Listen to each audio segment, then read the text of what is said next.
qualquer pessoa, todo mundo. Não dá. No programa diário, o não de hoje é o sim de daqui a 6 meses.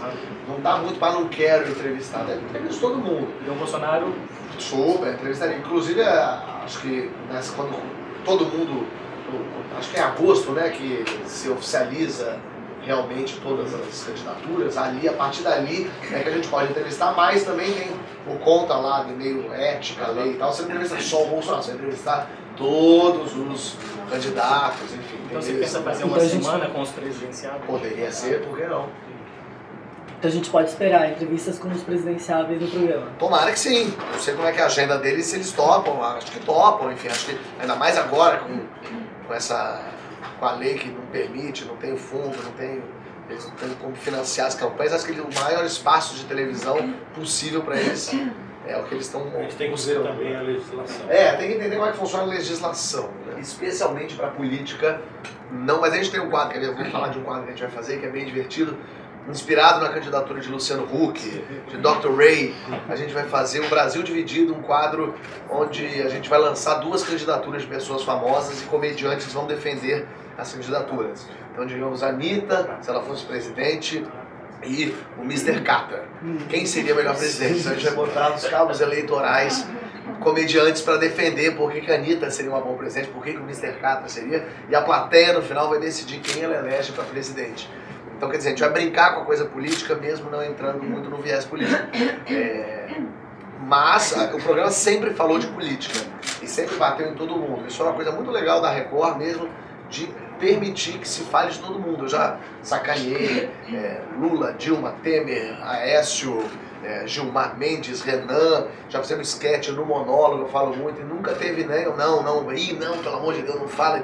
Já falei de todos e brinquei e bati em todos. E acho que isso continua firme e forte, mas obviamente tem a tal da lei eleitoral que tem que ver até que ponto pode o quê. E aí é da televisão, né? Não é da Record ou meu. Então, especialmente isso. Cara, um espaço. É muito curioso ver como foi rápido a conquista de espaço de vocês. Eu queria saber o que você vê desses talk shows. Eu sei que o Bial é um formato bem diferente, o da Tatá também tem a sua diferença, até por ser da TV a cabo.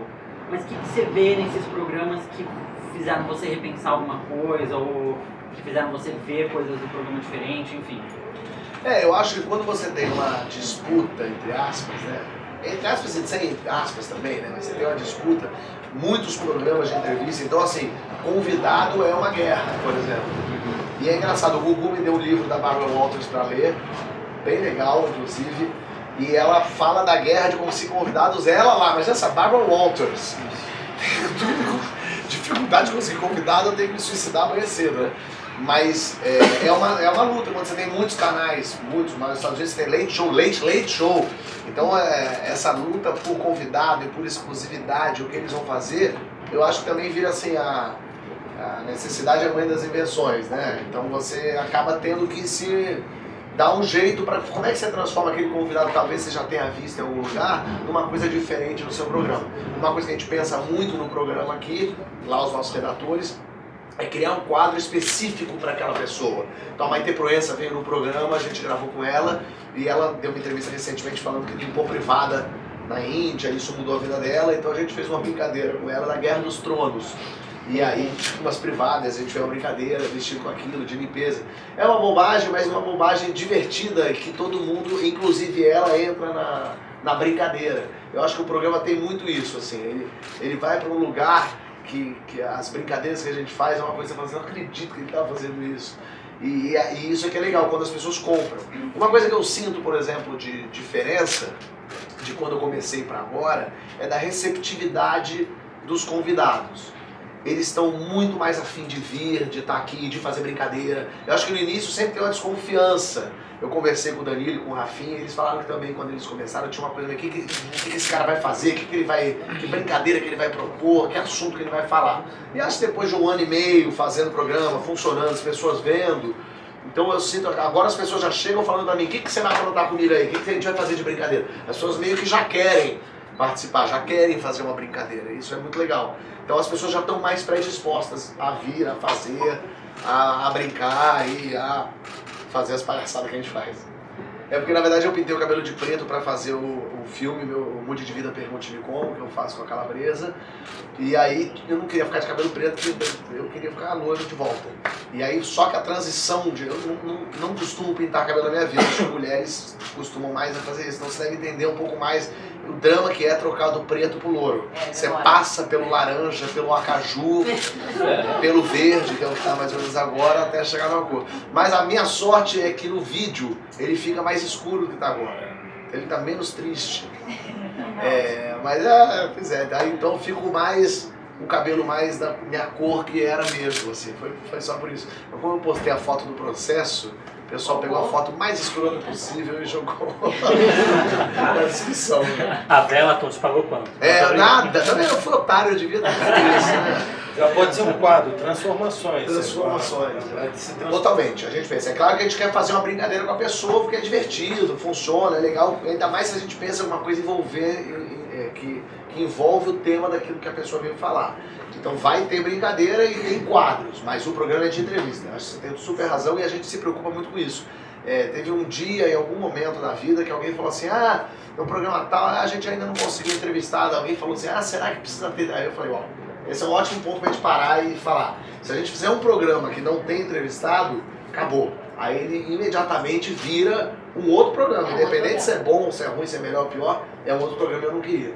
Então a gente tenta bater sempre nesse lugar. Falar das notícias, falar do que está acontecendo, tudo que for pensar em quadro que tem a ver com o atual momento, os sketches de política, de brincadeira. Para não perder essa Para não perder a característica de ser um programa quente, do hoje, do agora, e com entrevista.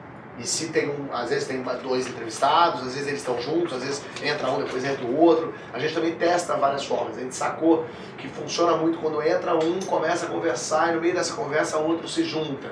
Tem uns que já começa todo mundo ali junto. Tentar trazer gente desconhecida com gente conhecida para fazer uma mistura. Então a gente vai atacar por isso. Então é uma coisa que a gente fica atento sim, ainda mais hoje.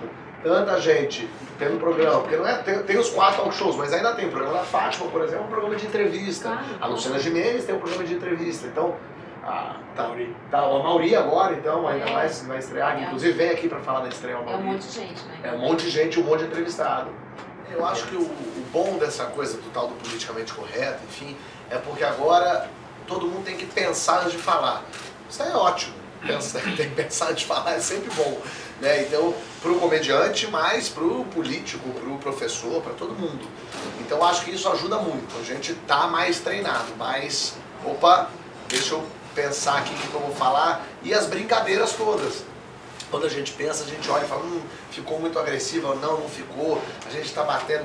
O programa, ele tenta evitar piadas, é fulano, é gordo, é feio, é sei o que, é a mulher, nossa, que bonita, ai, que gostosa. A gente tenta cortar esse lugar. A gente vai para um lugar o segundo passo disso. Sair desse lugar comum, dessas piadas mais fáceis e ir vamos pensar qual o próximo passo. Como a gente pode brincar de outra forma e não aquilo que sempre se falou e sempre brincou. E a gente tem sido muito feliz com isso. Eu me prometi, sempre que eu vou começar uma entrevista, nunca chamar uma convidada e falar assim, ela que é linda, e daí que ela é linda, né? Eu não falo isso para os homens, será? Então, pensando nisso, esse tipo de coisa que a gente pensa hoje em dia, a gente se modifica mesmo. Eu acho isso muito legal. E quando acontece algum deslize, como que você lida com isso? Eu acho que tem que, se você achar que errou, tem que reconhecer o erro. Em algum lugar, quando, por exemplo, veio a Rita Cadillac aqui, rolou uma confusão, eu falei que foi muito legal porque a gente criou o nosso próprio TV Fama. Deu uma confusão, só eu tinha essas imagens, só eu repercuti e eu que mostrei a reconciliação. A gente tem que fazer isso toda semana.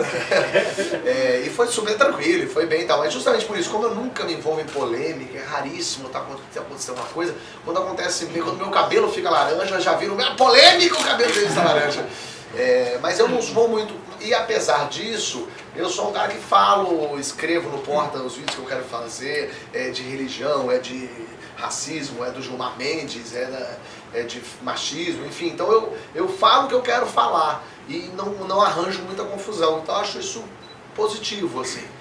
Não tá brigado, não tá criando confusão. E acho que isso reflete em muitas coisas, assim, não só do programa, as pessoas quererem bem o programa e gostarem, acharem legal, porque ele não agride e tal.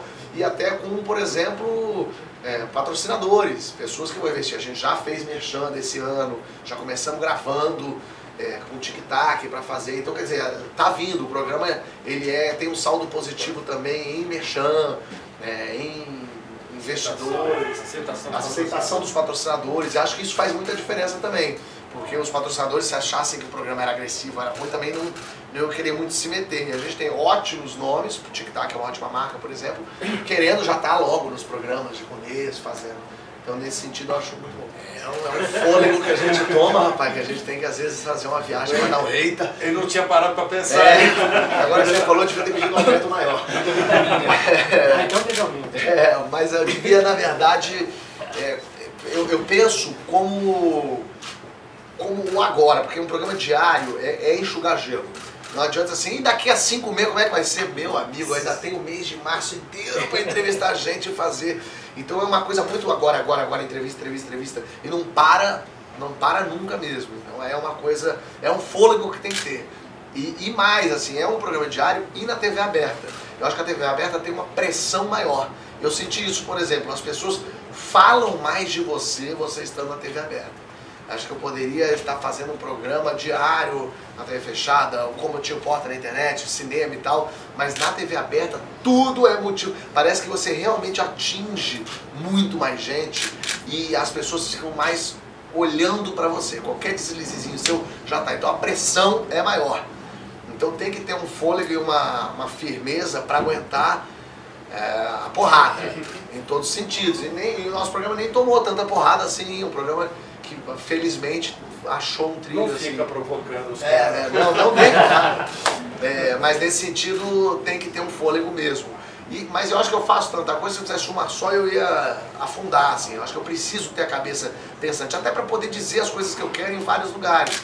Tem coisas que eu falo no Porta, tem coisas que eu falo nesse programa, tem coisas que eu vou falar no Papo de Segunda, tem coisas que eu vou falar no cinema, tem coisas que eu falo no teatro. E assim, são plataformas diferentes e acho bom poder me expressar e poder ser quem eu sou de várias formas e atingindo vários públicos. Eu quero muito entrevistar Fábio Júnior. Meu sonho é mais real, meu sonho é mais aqui, ó. Eu quero muito entrevistar Leonardo, não entrevistei ainda. Você vê, tem gente que é fácil, que está aqui do lado e que eu não consigo. Eu acho que todo mundo sempre quer entrevistar o Silvio Santos, né? Mas seria muito legal poder entrevistar pessoas. Eu queria poder entrevistar o Faustão, que eu acho um puta de um gênio, ia ser maravilhoso. Mas se for pensar nas pessoas que estão à volta, assim, eu queria entrevistar o Emílio do Pânico. Acho que ia ser o máximo. E lá de fora mesmo? Lá de fora, quero entrevistar todos os caras do Monty Python. Mas esse pode ser até só pra mim, lá em casa, uma entrevista, eu ficar conversando meia hora com esses caras, ia ser muito legal. Só um númerozinho pra ajudar. O programa do dia 5 vai ser o 244. Né? Meu Deus. Nossa, que São número mais redondo, né? 250. 244. Ele fez 243 até agora e tem mais de 500 entrevistados. Porque Mas tem programas esses caras não deram certo ainda por quê? Assim, algum motivo... Não deram certo de entrevistar? Não, acho que a agenda, meu Fábio Júnior, é difícil dar entrevista, Leonardo tá aí, a Vinha, acabou que não veio porque o show foi passou pra não sei quando, é mais assim, o Emílio tava na Band, aí tinha pedido autorização, mas tudo bem, a Band tem relação boa, mas agora saiu da Band, então acabou o Pânico. Agora vai estar mais calmo. Mas é mais questão de agenda mesmo. Não teve ninguém que negou, que disse não quero. Não gosto. Então assim, ou pelo menos me contou, né? Falou, puxa, problemas de agenda. Fábio. Sobre esse rumor que acabou acontecendo de que você contratou uma presença feminina para o programa. Vai ter uma presença feminina fixa. Eu queria ter. E aí uma grande colunista lançou essa notícia na internet. E aí a gente não tem essa identidade de quem seria essa grande presença. Não, nem eu tenho. Na verdade, eu quero ter mulher no elenco. Porque a gente tem o Paulo Vieira, tem o Pedro Letícia e não tem uma mulher no elenco. E eu acho que agregaria bastante pro programa. Mas a gente nem começou a procurar. Porque é isso, programa diário, você começa com a cabeça meio louca. Então a gente vai começar a procurar agora. Manda o currículo pra onde? Não, eu quero ganhar, claro, quero dar muita audiência, quero ir muito bem e não quero ir mal. Então, o programa deu 3 pontos, que merda, o programa deu 6, ih, que ótimo. Então é meio assim. Mas não tem uma coisa, claro, queremos, tenho certeza que o Danilo também quer ganhar, que o Bial também quer ganhar. Mas tá tão maleável isso, assim, porque a audiência depende de tanta coisa. assim, se chover em São Paulo, dá mais audiência. Sabe uma coisa assim? Então, às vezes você faz um programa que você acha que é maravilhoso, vai mal. Um programa que você acha mais ou menos, aí vai muito bem. É quase que não tem como saber, né? Nosso recorde, você lembra qual foi? Nosso recorde foi estreia com a Sasha. Tá, Mas e ano depois, passado foi o Diney. Diney. Foi o Diney, entendeu? Fazendo xixi no sapato, com Pepe e Neném. Coisa muito louca. E ao mesmo tempo você faz um programa com o Chitãozinho e Chororó. E aí dá um outro objeto. Então é tudo assim, quem entregou, qual a audiência do programa que te entregou, o que estava passando nos outros canais, como tá o seu programa também. Mas esse é um horário um pouquinho mais democrático, né? Que tá mais distribuída a coisa. Na faixa noturna acho que é o mais... É, o mais legal, por isso que eu adoro esse horário, eu acho bom até. Se pudesse ser mais tarde, eu ainda gostava mais. Se rolou e a gente acabou. A gente fez nada muito específico, não teve nada assim que, esse não deu. Teve um, na verdade, que a gente não deu segmento, que era a van do Porchat, que eu ia pegar uma pessoa no meio. Era um quadro que eu adorava fazer e dava muito certo, mas ele dava muito trabalho. Que eu tinha que ir na rua, pegar uma pessoa, produzir acontecimentos, porque era levar a pessoa que você gosta de pagode, então eu levava num show do não sei quem, no show do Thiaguinho, e no meio do caminho eu passava na casa da Palmirinha para ela fazer um bolo pra gente, e depois ainda passava. Então eu tinha que produzir tanta coisa que tomava um dia inteiro meu e da produção, então a gente achou melhor fazer, por exemplo, o teste vocacional, que a gente grava mais rápido, é externa e funciona também. Então a van acabou mais pela complexidade dela. Então não sei se tem uma... Se você pode considerar dois canais absolutamente diferentes. Eu acho que ao mesmo tempo que não existe aquele público que só assiste o Porta e não vê mais nada, né? Porque muitas vezes o público do cinema, o público do teatro. É o público, na verdade, é todo mundo junto ao mesmo tempo agora. Mas eu acho que não se cruza. O público da internet é menos o público da TV aberta. Beleza? Mas sim, mas uma coisa não impede a outra, né? Assim, não tem uma coisa, o cara que assiste. Exato. Mas eu acho que é mais diferente mesmo. O público do Porta dos Fundos é mais diferente do público do GNT, que é mais diferente do público da Record. A ideia, a tentativa é juntar, trazer de lá pra cá e levar de cá pra lá. Acho que é um pouco isso. Também por isso que eu gosto também de estar em várias plataformas, para entender quem são esses públicos dessas audiências. Esse público do cinema, que foi lá assistir Meu Passado Me Condena, quando ele me conhece lá no cinema, talvez ele venha pra cá pra Record. Pô, esse cara, aquele cara engraçado lá, no navio. E aí ele vem ver aqui alguma coisa. Daqui a pouco, esse cara do programa da Record é muito engraçado. Já viu o Porta dos Fundos? Não, nunca vi. Peraí, então vai. Então uma coisa vai levando pra outra. E os views na internet provam muito isso, né? Exatamente. Vai puxando e levando. Mas a sensação que me dá é que é bom estar nesses lugares para justamente... Pois é, eu queria muito, mas eu também quero diversificar. Por exemplo, eu nunca tinha trabalhado com a Dani Calabresa, que eu acho muito engraçada. E ela se mostrou ser mesmo. Eu já era amigo dela, mas aí a gente fez um filme. E aí então eu tento fazer um pouco, eu fiz um filme com a Mia, faço um programa com a Tatá, faço um filme com a Calabresa. Eu gosto de trabalhar com gente boa e que me ajuda não só a aprender, a ouvir, a falar e ver essa gente fazendo, mas tá envolvido em projetos. Então, com a Tatá eu quero muito fazer alguma coisa, farei na minha vida com certeza. Mas eu gosto de estar... Ainda falta gente para eu trabalhar, nunca fiz nada com a Ingrid Guimarães, por exemplo, é excelente. Então tem gente ainda para fazer, já teve. Escreveu uma entrevista, por exemplo, que caiu com a Cláudia Rodrigues. Eu entrevistei a Cláudia Rodrigues, foi super legal a entrevista, e ela era uma entrevista que ela disse que ela estava super bem, que o tratamento estava dando tudo certo. E aí de repente ela foi pro hospital, de volta, aí ficou meio ruim, sabe assim? Porque aí meio down, sabe? Meio pra baixo isso. E aí a gente segurou a entrevista, por exemplo, por conta disso. Mas assim que ela melhorar, a gente faz outra entrevista com ela. Então, mais nesse sentido. Mas por isso também que a gente não gosta de fazer tanta entrevista com tanta antecedência. Às vezes tem, que ano passado saiu de lua de mel, então a gente teve que fazer um monte de entrevista antes para durante a lua de mel passar.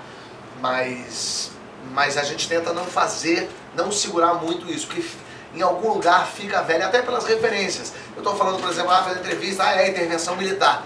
Daqui a um mês e meio, talvez o exército tenha ido embora.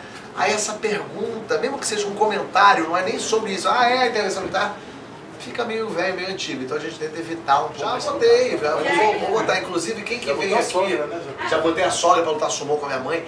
Minha mulher... Final do Power Couple teve, né? Final do Power Couple, ela veio. Eu volto e meia, boto a mulher. Eu sempre... Eu gosto de trazer pessoas da minha vida para o trabalho, porque também é muito quem eu sou uma pessoa muito família, eu sou uma pessoa que estou sempre almoçando com a minha mãe, falando com meu pai, ontem estava com ele, eu estou sempre junto assim, então é de verdade quando eu trago. Isso é uma das coisas que me falaram muito quando eu fui começar o programa. Eu conversei com o Jô, conversei com o Hulk, conversei com o Justus, conversei com a Marília Gabriela, com a Luciana Gimenez, fui almoçar, encontrar com essa gente para eles me falarem como é que é. E todos falaram, seja você mesmo. O Jô falou isso, faça aquilo que você sabe fazer, se as pessoas querem ver você, por isso você está lá. Então se você é desse jeito, seja desse jeito lá na tela. E eu sou desse jeito, de brincar com a minha mãe, de trazer minha mulher, então é isso que eu vou continuar fazendo com você.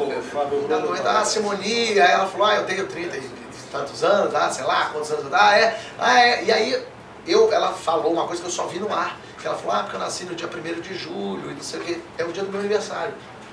E eu não fiz nenhum tipo de comentário. Qualquer pessoa no mundo, se um mendigo falar nasce primeiro, eu falei, e eu também, né? Você imediatamente é uma curiosidade, é o teu aniversário. E eu na hora não ouvi ela falar uma coisa dessa. Pô, o meu aniversário. E aí eu olhei e falei, olha que merda. Que alguém falou no ponto e eu tava distraído. E aí eu olhei e ouvi. E aí eu falei, eu não quero nunca mais repetir isso na minha vida, que é não ouvir. Então eu tento ouvir, e às vezes até a pessoa fala uma coisa, eu falo, não, deixa eu segurar isso. A Maitê Proença falou, eu quebrei 24 ossos do meu corpo. E seguiu normal, como se fosse... Passou 2 minutos, eu falei, Maitê, desculpa, eu tenho que voltar. Mas como é que você falou, quebrou 24? Eu nunca ouvi falar nisso, como assim? Porque...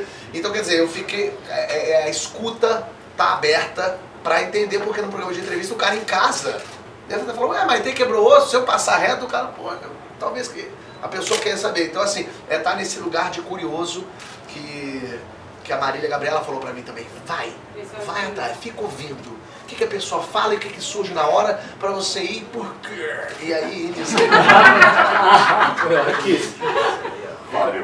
não gravei ainda. Vou gravar na segunda-feira. Vai ser no dia. Vou gravar no próprio dia. Quer dizer, eu gravei o clipe da Vai Malandra, que a gente já gravou, que é um negócio imenso. Mais espetáculo. Sua bunda sem celulite tá ótimo. Não é? Toma, Anitta. E aí a gente vai gravar o programa como um todo na própria segunda-feira. E a gente sabe o convidado, mas não pode. Porque na verdade eu não quero jogar ele nisso aí, porque quer dizer, a pessoa vem segunda-feira e ainda não gravou a entrevista. Se já tivesse gravado, aí eu falava, como não gravou ainda, sei lá. Pensando vai ter, né? Vai